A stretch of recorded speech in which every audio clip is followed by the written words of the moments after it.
ولی کارودانیم برفره آگرتنا اوفیسین کردستان 24 لروجاوای کردستانی محمد اقرایی اندام کمیته داکوکی گرنیج مافین روزنامه‌وانان لسندیکیا روزنامه‌وانان کردستانی ج آکری میوانی منه دم باش که محمد دست پیک ده دخوازم وی پرسی بکم ریو بریا خسر آسایشا پیده بریار گرد کو اوفیسین کردستان 24 بگرم وکی سندیکای روزنامه‌وانان تو چاوادن نرخینه و بریاراری و بریا خسر آسایشا پیده گول دیجی اوفیسین کردستان 24 کردی. زور سپاس که جمال زور سپاس به جناب تابو بینرت کردستان کی 24 بصراحة أمك لجنة داكو كي لآزادية روزنامة وانان ومافي روزنامة وانان بتندي إدانا في كاريت كان داخستنا كنالا كي 24 لروج آفا بديتنا ما وك لجنة داكو كي وأنجمن السندقاء روزنامة وان كردستان أم إدانات كين وأم ديتنا ما أفكار كي سياسية جهة كي سياسية دي في كاري هي أفش هدفك أوا اف آشتی و کوملاتیال کردستان و هر چهار پارچات کردستان هی تتیک بدن جبر هنده داخستنا وی کانال اگر که بو هنده که هول ددن وی کانال که اف کانال چالاک بوی الکات شر عفر تغطیه اعلامی العفرینی السریکانی الگریسپی کانال کی 24 دوره که گله که باش هبویا که دنگی برایت مید کردت روش آوا شر او شر الوری هاتی گرب گه انت جهانه گه انت اوروپا گه انت همو ولاتا که دوره که اساسی هبویا کانالا کی 24 بلان بداخوا نحزان هول ده انه وی دنگی آزادی وی کار را گاندنه را بگرن تا که اف دنگی نگه انت جهانه دنگ خلک مالوی گلی نکته همو ولاتا که هم جیاره که برهنده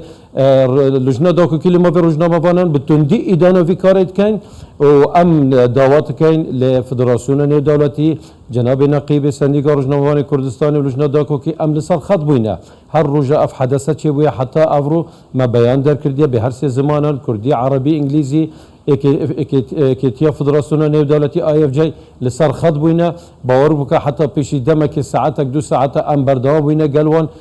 فدراسیون دیکن بونه که کتن سروی بابتی اویش ایدانا وی موضوعی دیکن چونکه ما آگادار کرینه که بابتک سیاسیه آسایش پیاده وی کاری رابویا دیجی کاری که پیشی دیجی وی کاناله و ام دعوت کن اليو ان الفدراسيون الدولتي القوات التحالف هاو بايماني دجي داعش افي كاري اف برياره يعني برياره كبدان هاول بدن فشاره كي بخنا سر اسايشا بيدا ان هر لانه كي سياسي بيتن ك بيداچونه كي في برياره خوب دن و في برياره حل بشينوا چونكو اف برياره داخلنا كانال كي 24 ما معناه مصدر كي قالك مهم معلومات دهته داخستن بو جهان بو قلمه فأفش هدفك وكي من إشارة بده هدفك سياسية جهة سياسية دي في تشتهي هاي دادنج قال من قتا شلاتك كيكي محمد أذكر يارا أصيشا بيادا راستي رخنين قلكي تند إيريخسنين ناف نتوي عاتن CPA جياكو نافن داوي لأمريكا هر وها رابورتورين سينور ناس هنگو بيامنيرين سينور ناس کو ناونداوی لفرانسه با اوایی که تند وی کریاره آسایشا پیاده رخنه دکن دیار دکن کو او اگرین کو آسایشا پیاده دست نشاند که آلوزین جواتی کو که 24 خاشو درخستنه قط راستی کجویه یکی رتونه تب بلگه جی نکارن پیشکش بکن هر دو ریخستن جی با اوایی که وکی هفبش وی رخنه ل آسایشا پیاده دکن لریو بریا خو سر دکن اف گوتنین آسایشا پیاده کو آلوزی درخستنه کردستان 24 ای جواتیل گورا بحوریا و تو راستیه که وی هیا بریز اقراب بديتنا مكة جمال يعني هندي مديتي يعني باكي جنابتش إشارة بدايد أف دزجاية راجاندني أف مؤسسات راجاندني جهاني همو بتندي تجي في بريارة بينا أفا دليل هندي دليل أفا هندي إنه كنالا 24 الكاري خدال بموای رابردوی السالان رابردوی دا دوره که اساسی هبویه بو آشتی کومالاتی بو یک ریزیا کردی و صراحة أبد جرا إيكين يش كنال 24 توشي هرشة بي چندين كنال دمي ديكشت كردي توشي هرشة بينا اللي أسايشة بيدي آن لا سياسي في منطقة أبش هدفك أو أنه أم يعني كنالة رازقوينا كنالة شفافن كنالة بيشينا جبر هندي فدراسيون نيو دولتي كالباب مقربة بروكسلا بلجيكا لسرخات بويا افروكا وسوبايش ان شاء الله كوبونا دي تكرن بردوام كوبونا بلاس دي تكرن سيرفي بابتي ام قالك جاما باس كريا كاكي جمال انه روجنامافان ما يكرد دو جار توشي هرشت بيتن جارك روجنامافان او جارك اشكا كردا بلان بداخا وقت روجنامافان ما يكرد توشي هرشت بيتن الا انا كديك سياسي الا انا كديك البراي خويا كرد افا جي جومانيا افا هرشكا زقا وكيد بيجين بيشركريكا زقا برانبري في كانالي تيتكرن بويا ام دوبارا دنگي خو قال دنگيت مؤسسات ديكيت اعلامي دزگايت راگاندين جيهاني بيك و هول دين بلكت في برياري هل بشينوا و اف بريارة دوبارا نبيتوا چون كنت مصلحة كسي دانيا مصلحة دقل مدنيا مصلحة ولات مدنيا ام افروكا بيوستينا هر وكي كانال ديكيت ميت كردي و كانال كي 24 بحقيقة دورك شانازية بيت كين الشر رابردو كما إشارة بيداي والإكريزيا مالا كردي الاشتي الكومالاتي افشرياتي كرين العفريت والمنطقه ديكا الكرد الروج افا دوره كي شانازيه بيت كان افشرياتي نكرين قشت يا دنجي ما كرد قشتان دي همو جهاني برهندي افروكا نحازد ملتي كرد يحاول ددان كأبيدان جاي قطع كان اف مؤسسه اعلامي الويرة نمينيتن دا بو مصالح خويا سياسي واجندات خويا سياسي كار بكن افش هدفك سياسي ولات الدور بر ولاتك عندك ولاتت هين هار كاريا فانات كان دا في اشتيا كمالاتي تيك بدا كيكي محمد نها دو مجارين سركة ايكم گریدای روجاوای کردستانی از خوازم بینم پیش گو گریدای کاری روزنامه‌گری پروفسیونلن یکم کردستان 24 ده روشا عفرینی ده روشا سریکانی ده روشا گریس بیده بود دنگ روجاوای کردستانی همه آژانسی ناونتوی تلویزیونی نهری مزنی ناونتوی رومالین خو گریدای و بابت ج کردستان 24 ورگرتن آنگو کردستان 24 بود دنگ او روشاگو روجاوای کردستان رو داید وی دمیده مجارا دویم کردستان 24 ده وکی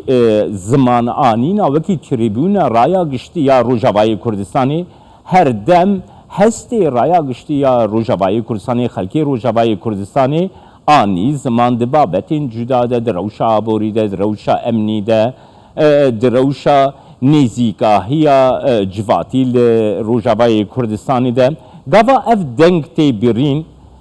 دوهید سوسیال مدیا ده پیر سوسیال مدیا خلکی روجاوای کردستانی ده بیجن امنا خوازن دنگ کردستان 24 بی برین اف سکنا رایا گشتی هون چاوادن رخین بریزا ام بحقيقة يعني وك روجنامه فانك وك روجنامه فانت باشوری کردستانه وک سندیکا روزنامه کردستانه کل همو روزنامه فانت هاوریت مل اید ما پیوندی گل هاینه و گل مؤسسات دیکه راگاندنه همو دجی و بریارینه چکو وکی من اشارت پیدا که جمال داخستنا قپات کرنا و كنال اف كنال هويا تشالاك او دوري خوديتي الرابردو حتى نو كان افرو الهمو بواردا سياسي بيتن امني بيتن كمالياتي بيتن ابوريدا بيتن كنال كردستان 24 دوره كي خويا ديتي داخستنا في كنال هدف او دنگ مي كرد دنگ مي كرد نگت جيانه دنگ مي كرد بزر بيتن اكريزيا مي كرد بزر بيتن چونكو كردستان 24 دائما يا بردوام بويا كفي اشتيا كمالاتي بباريزتو يك ريزي بباريزتن برهنده حولك سياسي هاي دا آسایشا پیاده بداخل وقتی بيجم آسایشا پیاده اما بجارة ايكينيا بجارة دوينيا قالك هاول داينا نبس دجي كردستان 24 دجي قالك روجنامه فاند ميت كرد اگر روجنامه فاند ميت كرد نبانا كنال ميت كرد نبانا 24 وكنال ديكا دا كنگي دنگي ملتي ميت كرد روج آوا دا گتا جيهانه كي بويا افشار تختيها دائما بيامنير ونقرت مو كنالت مو راقاندنت ما السنجر شري بوينا سينجا خدايا قل دجمني شري داعش شري تيرورستان وشري همو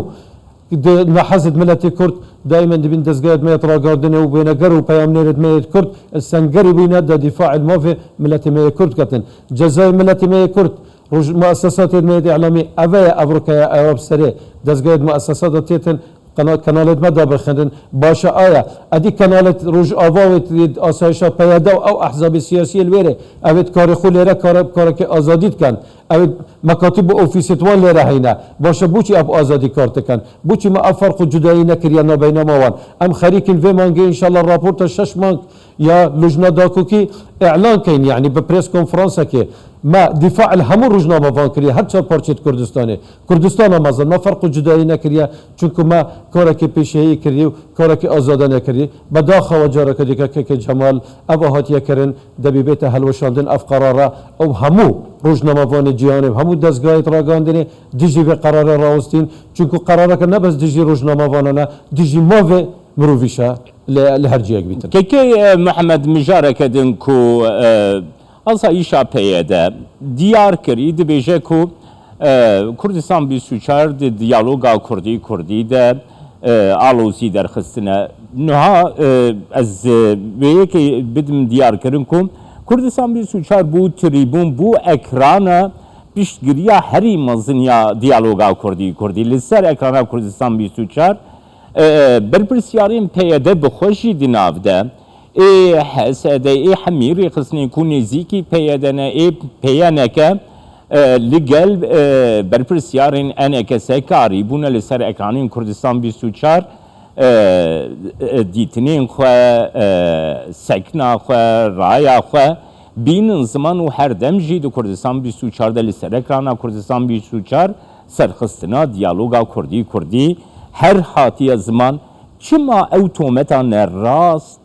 زمان لسر بنمایه که کو قط راستیاوی تونه برز اقرار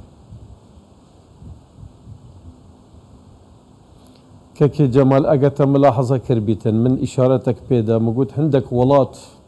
عندك نحزانة مليتي كرت دي في بريارنا وأسبر برسمش كأنه عندك نحزان وعندك ولات الدراسة ديجي قال لآسایش پیادنا دجی و بریاره چما ام اگر کانال کردستان 24 آشتیا کمالاتی نبین کردان نبین شر براکوژی اشارت کواه انه کردستان 24 حول داد انه شر براکوژی و دجاتی برای کرد قال کردی بکتن باشه آیا پاچه تفسیره که برای کرد لیره پیاده و پاککا و غیری پیوان امریکا پیشمرگی روش باشور کردستان تینا شهید کردن چندین گندن کردستان هاتینا چول کردن چندین زوی ملت کرد هاتینا داگیر کردن باشه ابو هنده چت بیجن پاکی السبب به هنده که انو سقانگیری و آسایش حرم کردستان افریقا لداعش خرابت راوستی برانبری مل باشور کردستان و حرم کردستان آیا ام وقتی سخت کینه دوربینی بعربیت بجنه ناظر وقتی سخت کینه دوربینی بچافا کی سخت کینه انهر دو چافا بلا حقیقت و واقعات آسایش پیاده او احزاب سیاسیت الرجعه کردستان بواقعانه باس بکن قد کردستان 24 و همو کانالت میت کردی افریقا الحرم کردستانی حریت تعبیر که های آزادی که های الکار خدا ما قانون که های قانون رقم 35 قانون عمل صحفی بجنه قانون 35 چه مجالک نه که افریقا هر کانالک کردستانی کار بکتن لیره دجاتیا جهتی که دیکه بکتن بالام دائما قانون 35 حاول داتن انه ام کار که شفافه بکن هر دستگاه که راکاندن کار خویه شفافانه بمهنی کار خوب کتن قد نه کانال 24 کردستان 24 آن کانال دیگه که اشارت بدانه حاول ده که آشتی سقامگیری آن دجاتیا کردی بو کردی بکتن بالعکس هر دم اف کانالا لماوی رابردوی نک مدحن و دفاعا لکانال کردستان 24 کم بالام کانال کردستان 24 دائما حاولت بو هنده بویا بو یک ریزی مالا کردی بویا بو یک ریزی بویا دفاع کردن لهر چهار پارچت کردستانه دفاع یک ریزی کریا دائما حاول ده که کرد و کردستان بپارزین بداخوا وكي جمال من قلت انه دستك نحزن يديرها و اف دستا و افکارتی تکنش هرما کردستان و باشور کردستان گلک و مسترا اف پلان دجمنا او نکتین دانان دی سربان پلانش سرکوین اف پلانش جی خوناگرین و کردستان 24 دو بیتا و ابزیترین کاتنش انشالله الفتره کدی که جناب تبینم و جناب تبیجم انه کردستان 24 ده و بیتا و روز آوا و دی اف قرار حل بشه توا چونکو همو روزنامه‌وان جهانی گل کردستان 24 سپاسیاتت کم که کیرزدار محمد اقراوی اندامی کمیته اداکو کی کرنیج مافی روزنامه‌وانان سندیکای روزنامه‌وان کردستانی